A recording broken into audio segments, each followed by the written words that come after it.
넬의 아들 아브넬과 사울의 아들 이스보셋의 신복들은 마하나임에서 나와 기브온에 이르고, 스루야의 아들 요압과 다윗의 신복들도 나와 기브온 못가에서 그들을 만나 함께 앉으니 이는 못 이쪽이요 그는 못 저쪽이라. 아브넬이 요압에게 이르되, 원하건대 청년들에게 일어나서 우리 앞에서 겨루게 하자. 일어나게 하자.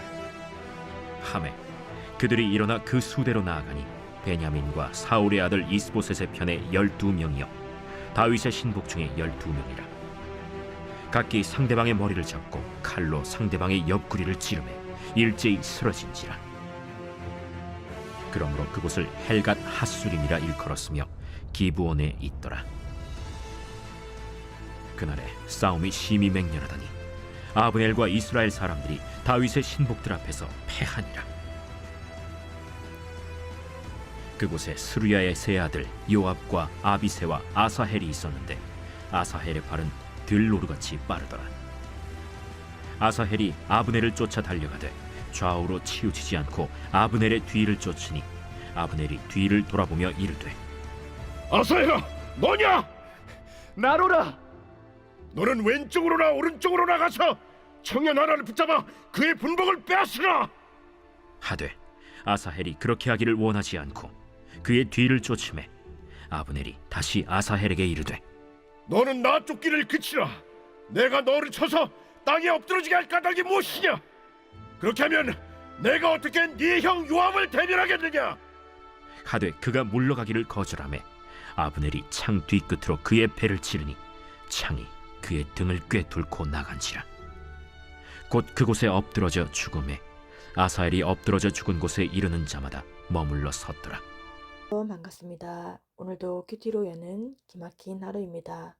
오늘 나눌 말씀은 사무엘하 2장 12절에서 23절 말씀으로 내 힘을 의지할 때라는 제목의 말씀을 나누도록 하겠습니다. 우리가 어려운 일 만날 때 가장 먼저 우리의 경험과 능력, 방법을 의지하려고 합니다. 내 힘으로 해결할 수 있다고 생각할 때 하나님보다 우리의 판단과 감정을 앞세우기도 쉽습니다. 그러나 우리의 힘과 열심은 때로 우리를 더 큰 갈등과 상처로 이끌기도 합니다. 오늘 말씀의 사울의 진영과 다윗의 진영도 자존심을 걸고 대결을 합니다. 이 대결은 큰 피해와 깊은 원한을 낳았고 서로에게는 큰 상처와 고통을 주었습니다. 우리가 오늘 내 힘으로 의지할 때의 말씀을 통해서 그러면 우리에게는 어떠한 말씀을 하고 있는지 살펴보겠습니다. 첫 번째로는 칼날의 밭이 되는 것입니다. 12절과 14절 말씀에 넬의 아들 아브넬과 사울의 아들 이스보셋의 신복들은 마하나임에서 나와 기브온에 이르고 스루야의 아들 요압과 다윗의 신복들도 나와 기브온 못가에서 그들을 만나 함께 앉으니 이는 못 이쪽이요 그는 저쪽이라. 아브넬이 요압에게 이르되 원하건대 청년들에게 일어나서 우리 앞에서 겨루게 하자. 요압이 이르되 일어나게 하자 하매. 아멘. 다윗을 왕으로 세운 유다와 이스보셋을 왕을 세운 이스라엘 사이에 전투가 벌어집니다. 이 전투는 남쪽과 북쪽의 갈등이 본격화하는 것을 보여준 사건으로 이스라엘 백성의 역사에서 중요한 분기점이 된다고 할 수 있습니다.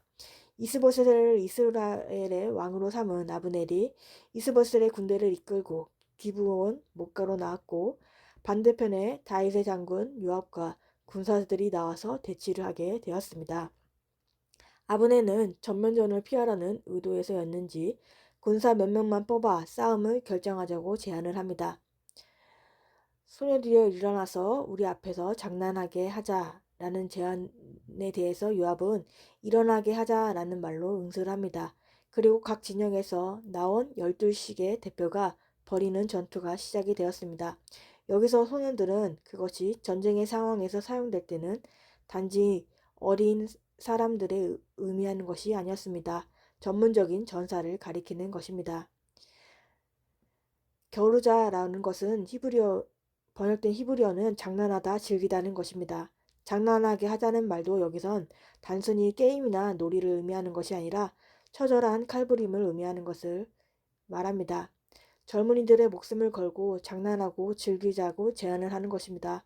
결국 이 전쟁은 하나님의 뜻을 구하는 거룩한 전쟁이 아니라 인간의 자존심과 세력 다툼이 만든 전쟁놀이가 되고만 것입니다. 이 싸움은 각 진영의 대표로 선발된 12쌍의 전사들에 의하여 치러지는 치열한 단독 전투였습니다. 실제로 이 싸움이 얼마나 치열하고 처절한 싸움인지는 양 진영에 뽑힌 전사들이 각기 적수의 머리를 잡고 칼로 적수의 옆구리를 찌르매 일제히 쓰러지니라 라는 말씀에서 얼마나 치열하고 처절한 싸움인지를 보여주고 있습니다. 각자가 상대의 머리를 잡자마자 동시에 날렵하게 상대 옆구리를 찌르고 만 것입니다. 그들 12쌍의 전사들은 모두 죽고 말았습니다. 일제히 쓰러졌습니다. 그래서 그때부터 기브온 근처에 있는 그곳을 헷갈 하스림이라고 부르게 됩니다. 이것은 칼날의 들판이나 옆구리 벌판을 뜻하는 것입니다. 그들은 죽음 앞에서조차도 흔들리지 않은 냉혹함을 갖고 있었습니다. 잠언 16장 5절에는 마음이 강한 자도 탈취를 당하여 잠을 자니라며 인간의 힘과 명예는 영원하지 않습니다. 그들이 얻으려고 했던 명예는 너무나 작지만 그 치르는 대가는 너무나 컸습니다. 그들은 너무나 보잘것없는 명예를 사기 위해 너무 비싼 값을 치르고 말았습니다. 성경은 헛된 세상의 승리가 아니라 하나님 안에서 생명을 바라보게 합니다. 그리스도를 위해 목숨을 잃은 자가 영원한 생명을 얻게 되는 것입니다. 우리는 가정과 직장, 공동체에서 우리의 경험과 능력을 과시하며 혈기를 부릴 순간 우리가 서 있는 자리는 서로를 찌르는 헷갈 하스림이 되는 것입니다. 이는 하나님의 뜻을 구하기보다 우리의 혈기와 자존심을 앞세울 때 우리가 머무는 자리에는 서로를 향한 깊은 상처만 남기는 칼날의 밭으로 변하게 되는 것입니다. 가정과 직장, 교회 공동체 안에서 우리의 주장과 감정을 내려놓지 못하면 서로에게 깊은 상처가 되는 것입니다. 저희 가정에 사건이 찾아왔습니다. 어머니께서 오른쪽 어깨를 다쳐서 뼈에는 이상 없지만 움직이질 못하는 상황인 것입니다. 어머니께서 다친 날에 제가 반찬을 가지고 어머니와 언쟁을 벌이게 되었습니다. 먹지 않는 것을 먹으라고 하여서 언쟁을 벌이다가 어머니께서 병원을 다녀오시다가 넘어지셔서 다치게 되었습니다. 그 후로는 제가 밥을 하게 되었습니다. 그래서 저는 또 제 죄를 보면서 가고 있는데 오빠가 집안일을 도와줄 줄 알았지만 도와주지 않는 거에 대해서 어머니께 감정을 쏟아냈습니다.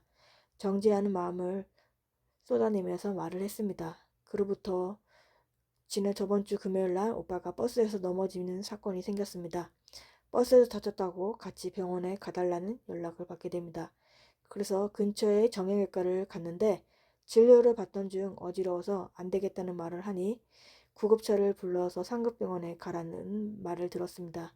그래서 구급차를 부르게 되었습니다. 병원을 이동하는 구급차 안에서 저는 한 주 동안 품었던 저의 정죄와 교만의 마음을 깊이 회개하게 되었습니다.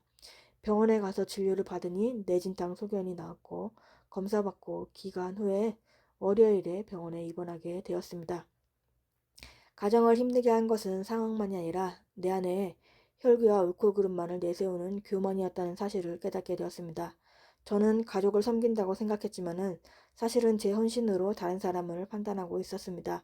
그 결과 가정은 사랑의 자리가 아니라 서로 상처를 주는 칼날의 밭이 되었다는 것을 깨닫게 되었습니다.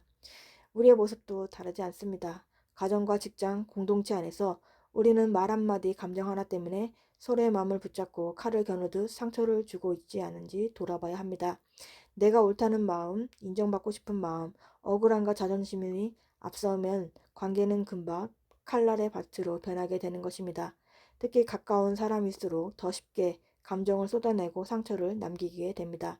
그러나 하나님은 우리에게 이기려는 사람이 아니라 관계를 살리는 사람이 되라고 합니다. 우리의 힘과 감정으로 밀어붙이는 것이 아니라 하나님 앞에서 우리를 낮추고 사랑으로 반응할 때 가정과 공동체 안에서는 회복이 되어가는 것입니다.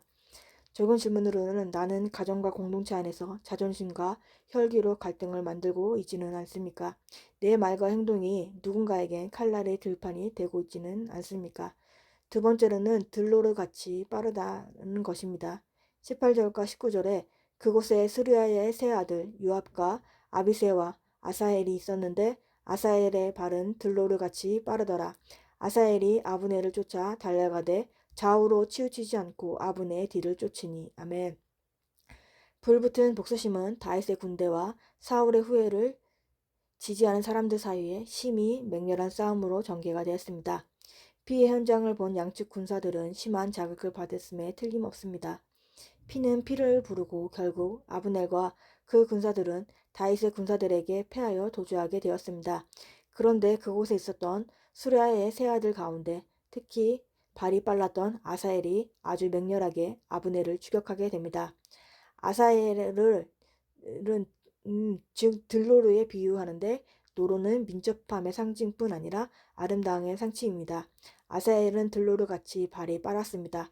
그러나 문제는 그 빠름을 하나님보다 더 의지하여서 그 빠른 발로 도망가는 아브넬을 뒤쫓아갑니다.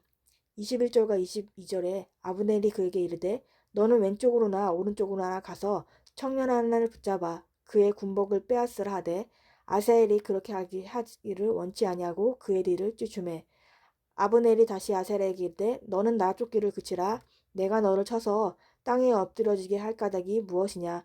그렇게 하면 내가 어떻게 내 형 요압을 대면하겠느냐 하되. 아멘. 아브넬은 자신을 뒤쫓는 아사엘을 몇 번 타일러 보았습니다. 다른 사람을 하나 죽이고 만족하라고 해도 아사엘이 듣기를 거부하자 자신이 아사엘을 죽으면 그의 형 요압을 볼 면봉이 없게 되니 제발 돌아가라 권합니다.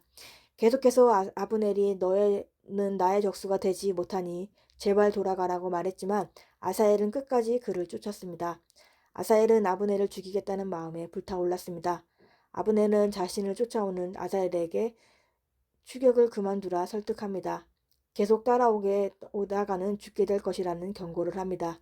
아사엘은 자존심과 정가를 올리고 싶은 욕심에 눈이 멀어 그 경고를 무시합니다. 자제력을 이루는 열심은 용기가 아니라 무모함입니다.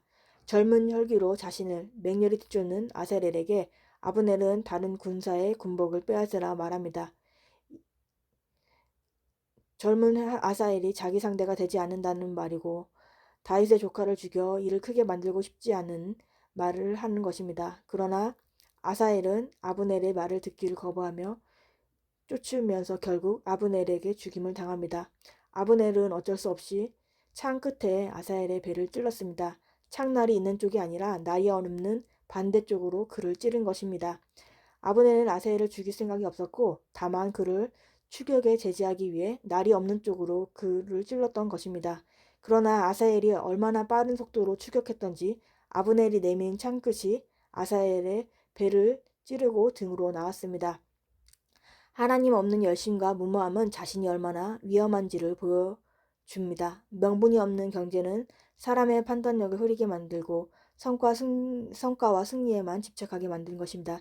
결국 자신의 한계를 보지 못한 채 만용을 버리다 비참한 결과를 맞게 되는 것입니다. 우리는 자신의 힘을 지나치게 과대평가하지 않도록 주의해야 하는 것입니다. 누가복음 14장 31절의 말씀에 또 어떤 임금이 다른 임금과 싸우러 갈 때 먼저 앉아 1만 명으로 저 2만 명을 거느리고 오는 자를 대적할 수 있을까 헤아리지 아니하겠느냐 라는 말씀이 있습니다. 이 말씀처럼 자신의 역량을 냉철하게 헤아리지 못하는 채 부리는 만용은 용기가 아니라 무모함에 불과한 것입니다. 빠른 자는 자신의 빠름, 강한 자는 자신의 강함을 자랑하며 하나님보다 앞설 때는 그 능력은 오히려 독이 되는 것입니다. 아사엘의 비극은 멈춰야 할 때 멈추지 못한 열심의 위험을 보여줍니다. 자신의 빠른 발이 나를 멈출 것이라는 착각을 버려야 하는 것입니다. 우리의 힘을 의지하는 교만에서 내려와 하나님 제가 여기서 멈추길 원하십니까? 라고 묻는 순종의 브레이크를 밟을 때 우리의 인생은 창끝에 찔리지 않고 생명의 길을 지킬 수 있는 것입니다. 하나님보다 우리의 성과나 능력을 더 의지하는 것은 오히려 독이 됩니다.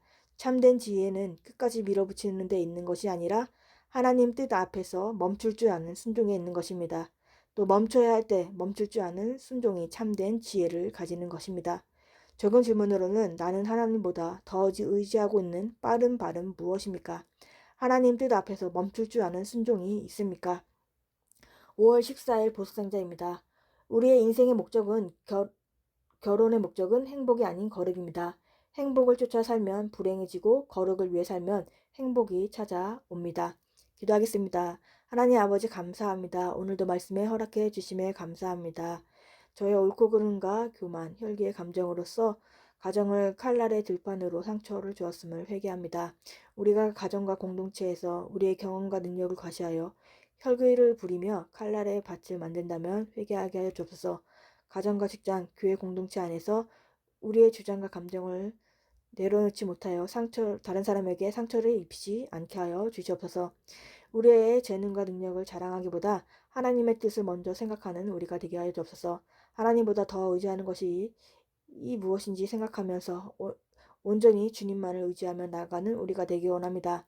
하나님 뜻 앞에서 멈출 줄 아는 순종이 있게 하여 주옵시고 멈춰야 할 때 멈출 줄 아는 순종의 지혜를 허락하여 주옵소서. 다음 세대에게도 말씀을 부어 주옵시고 말씀대로 믿고 살고 누리는 삶을 살게 하여 주옵소서. 우리에게 와락 쉼터 가운데 하나님께서 함께하여 주옵시고 구원의 통로로 사용되게 하여 주옵소서. 오늘도 말씀으로 살아내는 하루가 되게 하시고 주님의 은혜를 부어 주옵소서. 예수 그리스도의 이름으로 기도합니다. 아멘.